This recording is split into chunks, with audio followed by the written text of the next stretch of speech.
আসসালামু আলাইকুম প্রিয় শিক্ষার্থীবৃন্দ।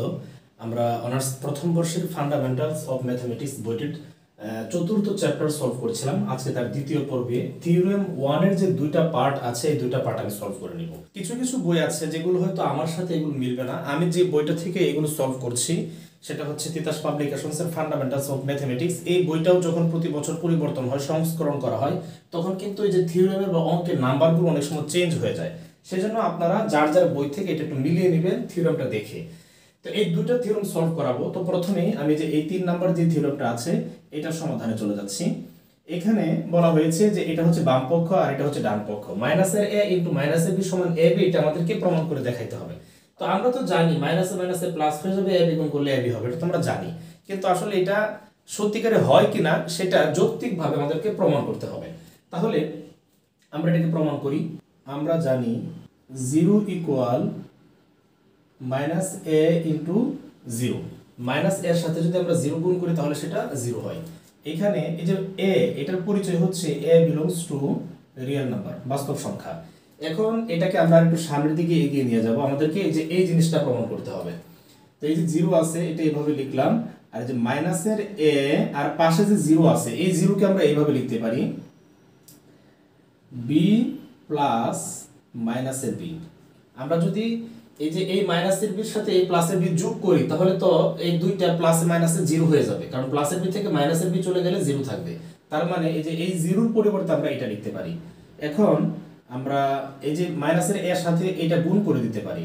তাহলে মাইনাসের a এর সাথে গুণ হবে এই b, আর প্লাস এই যে এই মাইনাসের a ইনটু হবে এই মাইনাসের b। আমরা এইভাবে লিখলাম, ঠিক আছে। তো আমাদেরকে কিন্তু মাইনাসের a ইনটু মাইনাসের b যে প্রমাণ করতে হইতো সেটা কিন্তু এখন এই যে এই জায়গায় চলে আসছে, মাইনাসের a ইনটু মাইনাসের b। এটা সমান আমাদেরকে প্রমাণ করতে হবে ab। তাহলে আমরা কি করব? আমরা এই পাশে যে কাজটা করতে পারি, এই যে 0 এর সাথে আমরা ab যোগ করে দিতে পারি। আর এই পাশে তো তাহলে আমাদেরকে যোগ করতে হবে, যেহেতু আমরা এই পাশে যোগ করেছি। তাহলে যে ab আছে abটা আগে লিখলাম, প্লাস এই যে এই দুটো যে আছে এগুলো আমরা এইভাবে লিখতেছি, মাইনাসের a আর এই যে b এটাকে একসাথে লিখতে পারি এইভাবে, আর প্লাস হচ্ছে মাইনাসের a ইনটু মাইনাসের b। এখন যে এইটা আর এটা কিন্তু চলে যায়, তাহলে এখানে থাকে কি, এই যে এই 0 প্লাস ab থাকে আর এই জায়গায় 0 থাকে, প্লাস হচ্ছে মাইনাসের a ইনটু মাইনাসের b। তো এই 0 তো আর এখন লেখার প্রয়োজন নাই, এই 0টাকে মুছায় দিতে পারি। তাহলে থাকলো ab সমান এইটা। এখন এই যে এটাকে আমরা আগে লিখতে পারি, সুতরাং মাইনাসের a ইনটু মাইনাসের b ইকুয়াল হচ্ছে ab। তার মানে কি এটা প্রমাণ হয়ে গেল। তো এটাই হচ্ছিল এই যে এই থিওরেম 1 এর যে 3 নাম্বার এটা থিওরেমটা ছোট, সেটা প্রমাণ করার জায়গা। তো এটা শেষ। খুবই সহজ এবং সিম্পল, কিন্তু গুরুত্বপূর্ণ, কারণ এটা পরীক্ষায় বেশ কয়েকবার কিন্তু এসেছে। আপনারা এগুলো একটু মনোযোগ দিয়ে করবেন। এখন আমি যে 5 নাম্বার যে থিওরেমটা আছে এটা একটু সলভ করছি। তো এখানে এই যে a ইনটু মাইনাসের b ইকুয়াল মাইনাসের a ইনটু b ইকুয়াল মাইনাসের ab, এই যে এই বিষয়টা আমাদেরকে প্রমাণ করতে হবে। তো এখানে আমরা শুরুতে এভাবে লিখব যে a ইনটু মাইনাসের b, যে এইটা লিখলাম, এটা লিখে এর সাথে ab যোগ করে দিলাম। তাহলে এটার সাথে ab যোগ করলাম। এখন এটা সমান আমরা কি লিখতে পারি, এই দুই জায়গা থেকে কিন্তু a কমন যায়। যদি a কমন যায় তাহলে এখানে থাকে কি মাইনাসের b, আর এই জায়গায় থাকে প্লাসের b, ঠিক আছে না? আমরা এই যে এটা এইভাবে লিখলাম, লেখার পর এই দুই জায়গা থেকে a কমন যায়, a কমন গেলে এই প্রথম পদে মাইনাসের b থাকে আর দ্বিতীয় পদে প্লাসের b থাকে। আচ্ছা, এখন এই যে এখানে a, এই যে প্লাসের b আর মাইনাসের b যোগ করলে তো এখানে 0 থাকবে, তার মানে এই জায়গায় আমরা 0 লিখতে পারি, a ইনটু 0 ইকুয়াল 0 হয়ে যাবে, ঠিক আছে। তো এটাকে এখন আমরা আবার এইভাবে লিখতে পারি, এই যে a ইনটু মাইনাসের b প্লাসের ab, আমরা আবার মাইনাসের ab টা যোগ করে দিলাম, যে মাইনাসের ab টা প্লাস করে দিলাম। তাহলে সমীকরণের ডান পাশে করতে হবে, আর সমীকরণের ডান পাশে 0 ছিল, এটার সাথে আমরা এই যে মাইনাসের ab টাকে যোগ করে দিলাম, ঠিক আছে। তো এখন খেয়াল করেন, এই যে মাইনাসের ab প্লাসের ab এই দুটো কিন্তু চলে যায়। তাহলে এখানে থাকে a ইনটু মাইনাসের b ইকুয়াল এই পাশে থাকে মাইনাসের ab। এটাকে আমরা 1 নং ইকুয়েশন ধরলাম। তো আবার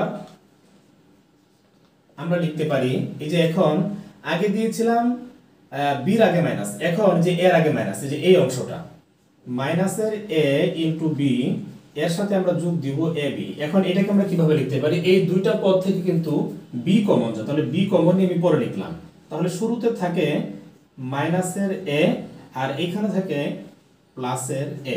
এই তো বিটাকে কমন নিয়ে ওই পাশে লিখলাম, আর থাকে মাইনাসের এ আর হচ্ছে প্লাসের এ। ঠিক আছে না?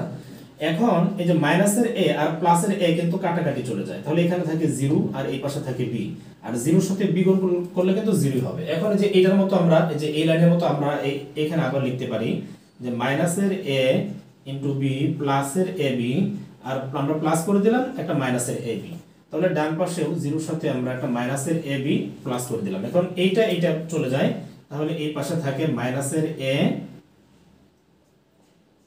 বি, এই জায়গায় 0 থেকে 0 আর লেখার প্রয়োজন নাই, আর ডান পাশে থেকে কি মাইনাসের এ বি। এটাকে আমরা 2 নং ইকুয়েশন ধরলাম। এখন 1 নম্বরে কিন্তু যে মাইনাসের এ বি সমান হচ্ছে a ইনটু মাইনাস বি, আর 2 নম্বরে হচ্ছে মাইনাসের এ বি সমান মাইনাস a ইনটু বি। তার মানে কি এইটা সমান এইটা আমরা কিন্তু এভাবে লিখতে পারি। তো এই যে 1, 2 ইমপ্লাইজ দ্যাট আমরা এভাবে লিখতে পারি a ইনটু মাইনাসের বি ইকুয়াল মাইনাসের a ইনটু বি ইকুয়াল মাইনাসের a বি। ঠিক আছে? এই যে a ইনটু মাইনাসের বি সমান হবে মাইনাসের a ইনটু বি সমান হবে এই যে মাইনাসের a বি। তো এইটাই আমাদের প্রমাণ করার প্রয়োজন ছিল এবং এটা প্রমাণিত হয়ে গিয়েছে। খুবই সহজ এবং ছোট দুটো থিওরেম, আশা করছি আপনারা বুঝতে পেরেছেন। পরবর্তী পার্টে আমি থিওরেম 3 এবং 4 সমাধান করব, যেগুলো বেশ ইম্পর্টেন্ট, এবং এর পরের পার্টে 5, 6 থিওরেম সমাধান করব, আর সর্বশেষ পার্টে আমি একটা এক্সাম্পল সলভ করে এই অধ্যায়টি সমাপ্ত করব। দেখা হচ্ছে আবার পরবর্তী ক্লাসে।